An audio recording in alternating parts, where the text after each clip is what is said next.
Hello guys! Welcome to Libra Philippines. So ito yung reading natin for Libra. Sun, Moon, Rising, Venus, and Jupiter Libra. Take only what resonates ha. Hindi po ito magre-resonate sa lahat. Kasi hindi ko po talaga makakuha lahat ng energy ng Libra sa mundo. Kung hindi ko makukuha yun sa'yo, okay lang yon. May mga next readings pa naman tayo, no? So kung gusto nyo, pwede kayong magpa-personal reading kay Jing Tarot Reader, okay? Kung ayaw nyo na ganitong klaseng reading, kung ayaw nyo yung way ng pagre-read ko, okay lang yon. Actually, you are free to leave.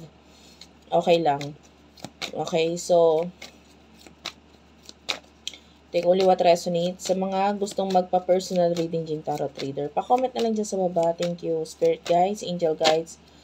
Okay, meron tayo ng messages. You do have your waves. By the way, medyo hindi okay yung pakaramdam ko ngayon. So, medyo nag-uubo ako. So, from time to time, ipopost ko yung video para mag-break ako, like, inom ako ng tubig or what. Waves, Divine Masculine. Bottom of the deck is cleansing. Yeah, and maybe there are times na basta ko na lang siya ipopost, especially kung sobrang kate na ng lalamunan ko. So, nakikita natin, you are, full of emotion right now. Pero with the Divine Masculine, pwedeng, hindi mo yun masyadong inaalintana or hindi masyadong iniisip yun eh. Okay, emotionally, naapektuhan ka emotionally, pwedeng, pwedeng sobrang naalala mo lagi itong person na nasa isip mo ngayon. This is love reading, by the way. Pero with the Divine Masculine, matigas ka, parang, hindi ko dapat gawin yun, hindi ko dapat iniisip or naaalala yung taong yon. Pwedeng ganun. And you do have your cleansing.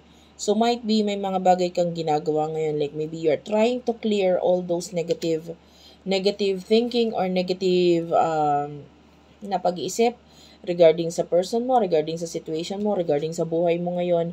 And might be nagfo-focus ka na lang sa positivity, which is maganda yon. Dapat naman talaga ganon. Messages for the sign of Libra.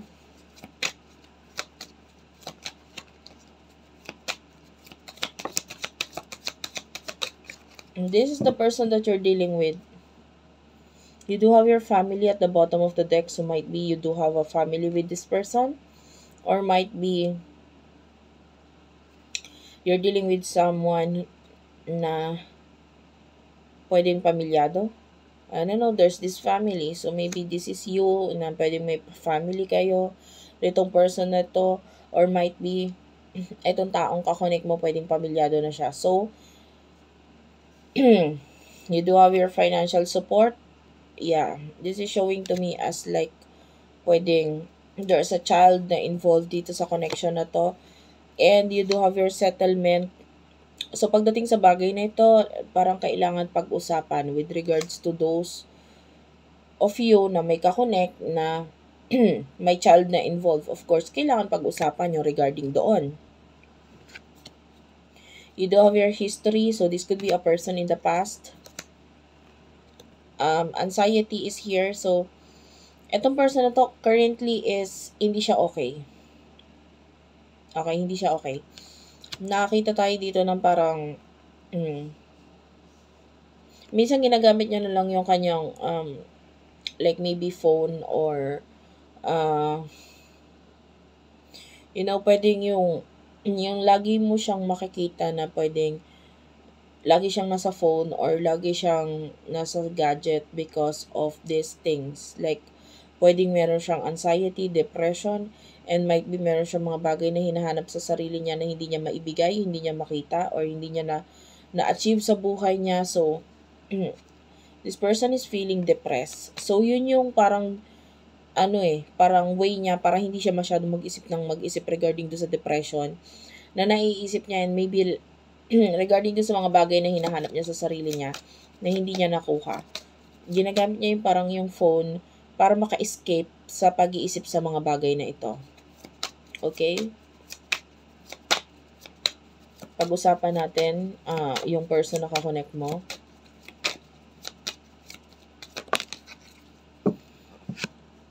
You do have your drastic.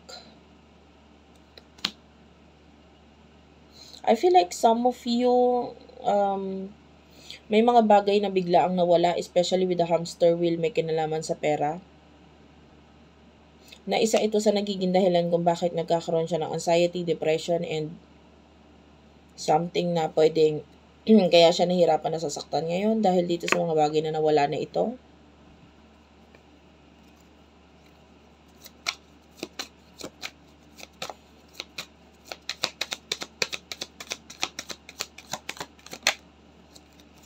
You do have your gossip. You're dealing with a person na pwedeng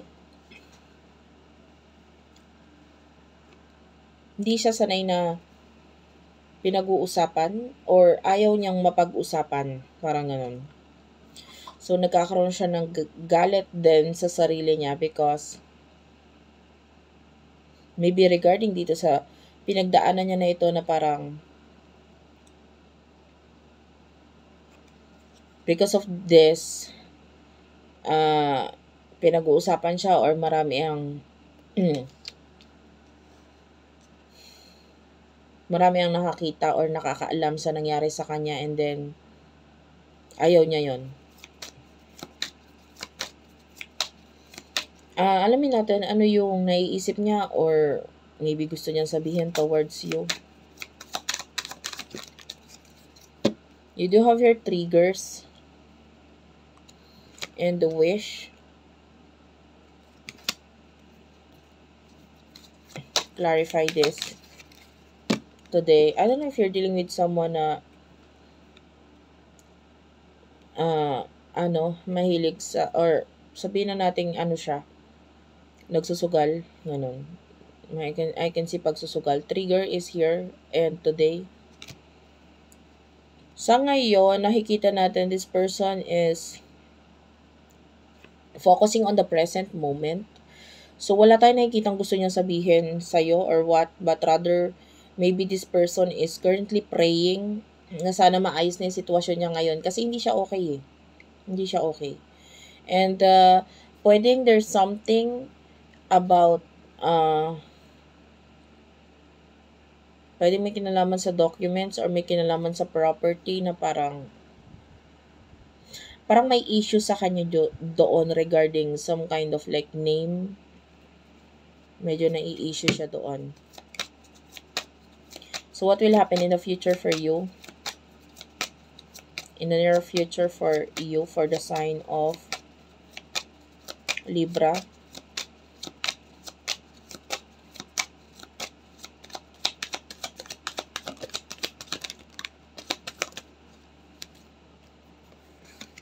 You do have your grip. I mean, the way I say this is like an advice. Ano ba yung mga bagay na nahihirapan ka na and you need to let go of these things? Maybe situation, bagay. You do have your denial and this is showing to me as like kahit pilitin mo yung person na ito regarding something na gustong malaman sa kanya, I feel like this person, i-deny niya lang yon. You do have your racing, so yeah, i-deny or iiwasan niya lang yon. So better don't question this person about these things. Hindi pa siya ready harapin or honestly, babanggitin or sasabihin niya lang sa'yo ito when you do have this nightlife. So, may kinalaman sa pag-iinom. So, maybe if you are friends or nagkaroon ng pag-iinuman or maybe if this person is drunk, yan, dyan niya mai-open or masasabi sa'yo yung mga bagay na gusto mong malaman. Okay? So, if you want to know the truth, and then mas maganda, malalaman mo yun kung may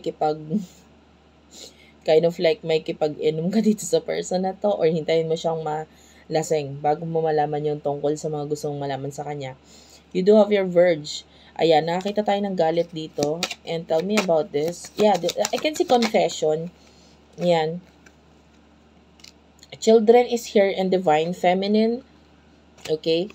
So, nakakita tayo ng galit na may kinalaman sa children. Like, pwedeng pinagsisisihan na may kinalaman sa children. Okay? And you do have your magnetic. So, alam mo, may mga bagay na hindi ka pwedeng pilitin or wag mong pilitin. Bakit? Because, katulad ng isang magnet, if something is meant for you, kung may bagay na talagang para sa'yo, kusa yan dadating. Kung ano man yung minamanifest mo, wag mong pilitin. Kung hindi pa nangyayari sa ngayon, wag ka mainip. Okay? Just do what you do best and then just focus on your life. At ayun nga, kung ano man yung mga dapat mong bitawan, tapusin, i-end, gawin mo yun. Because, kung ano yung mga dapat para sa'yo ay dadating yun sa buhay mo, mamamanifest mo yun, and at the same time, kusa itong mapupunta sa'yo kung para sa'yo talaga. Okay, thank you for watching. I love you all and bye-bye.